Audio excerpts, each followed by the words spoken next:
If you're a parent, teacher, or school leader, and you're sick and tired of the frustration, anger, and unfair treatment of children at high risk in our public schools, then perhaps it's time for all of us to do something about it. In this podcast, Dr. Amitra Berry brings you tips, tools, strategies, and tactics to build successful solutions while touching, moving, and inspiring all of us to transform our schools so that every child thrives. Here's your host, Dr. Berry. Education is the most powerful weapon which you can use to change the world. Not my words, those are the words of Nelson Mandela. And welcome back, Equity Warriors. Thanks for tuning in. You're listening to the Educational Equity for Emancipation podcast, a place where we ignite a conversation on fairness in education and champion the rights of every learner. So make sure you subscribe to the podcast and turn on notifications.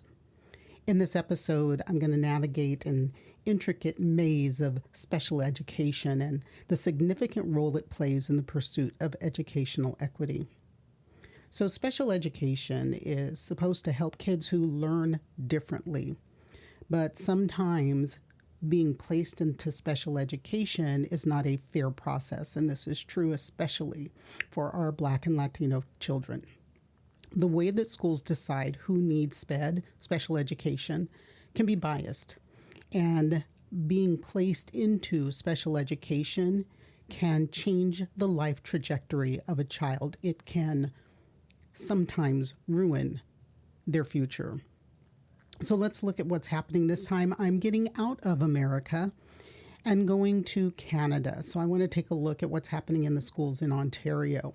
And the pattern that we're seeing in Ontario is common. It's very common in the United States. So I was a little dismayed, I guess I should say, to see it happening someplace else. But in Ontario, Black and Latino children are getting placed into SPED more often than children who are not Black or Latino. They call this disproportionality. And while the label of special education, being placed into special education theoretically, is designed to help a child who learns differently, it also separates children and sometimes limits what they can achieve. Now, the rules say that parents should be able to help decide if their child needs special education, but very often parents are either left out of the conversation, especially if they're new to the country or there's a language barrier. But other times it's been my experience that parents are left out of the conversation because they don't understand the process and they don't have an advocate. So I'm going to give you an example. We're going to call this young lady Mariela. And Mariela is a young mom trying to figure out the whole school system in Ontario. But one of the problems that she keeps running into is the language that we use in education, jargon, that does not make sense to the average person. And then there's another woman by the name of Scarlett, whose son was overlooked for gifted programs. And by the way, gifted programs do run under special education. But he was overlooked for gifted programs because people kept jumping to conclusions about who he was and what he was.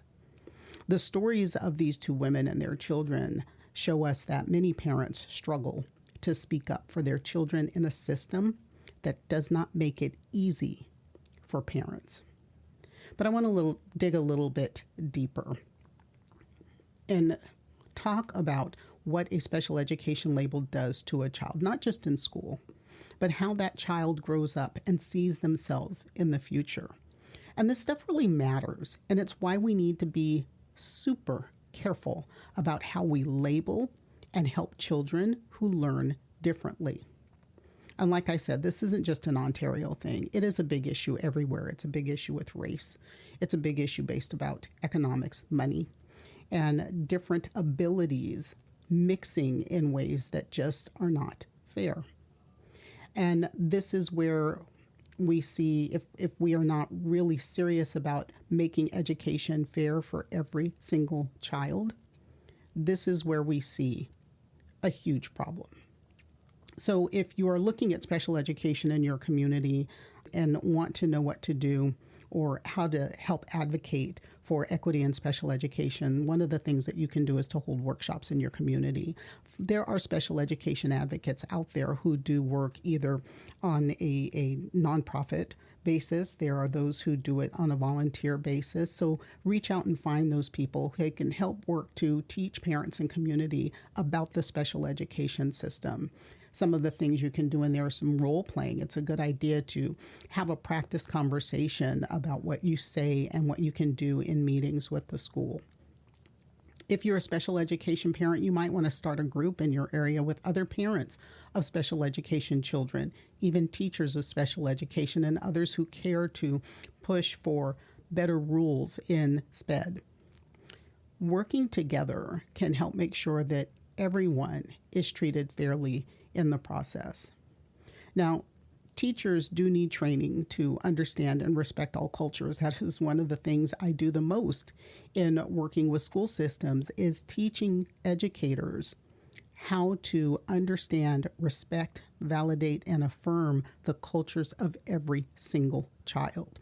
So school leaders out there, you should be checking to make sure that your process and that your educators understand equity and culture. And so when they are looking at who they think needs special education, it is through a scientific lens, not one that might be steeped in implicit bias. And let's not forget about technology. Technology is a wonderful thing, and it's something that we can use to help us. There are websites with information in different languages. There are places that technology supports online meetings with parents who can't make it in person. And that has been a long-standing issue with me. Our parents work.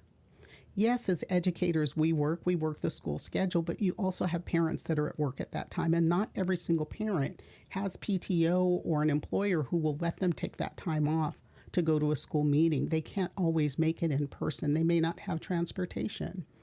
So keeping track of how you can connect to your parents, all parents, how we can make sure that every single parent has an opportunity to come in and receive the information and have the conversations they need to have about their child is critical. We want to make sure also that we're keeping track of the data and looking at whether or not there is disproportionality in who is referred to or receiving special education services, because if there is disproportionality, there's something else that's happening in your system. And above all else, remember that your voice and your vote can change things. So when it's time to vote for school board members or representatives, make sure you pick the ones who care about a fair and equitable education. Go to those meetings, ask hard questions, hold leaders accountable, support those who want a system that really gets how awesome and how different all learners are. Keep in mind that fair education is built on what we all do together. It's about how much we all care and our determination to create a better system, breaking down walls, lifting every voice, and making sure every child has the tools to succeed. Thanks for listening. Until next time, don't worry about the things you cannot change. Change the things you can no longer accept. That's it for today's episode of the 3E Podcast. Head over to iTunes and subscribe to the show. One lucky listener every single week that posts a review on iTunes will win a chance in a grand prize drawing to win a $25,000 value private VIP day with Dr. Berry herself. Be sure to head over to 3epodcast.com and pick up a free copy of Dr. Berry's gift. Then join us on the next episode.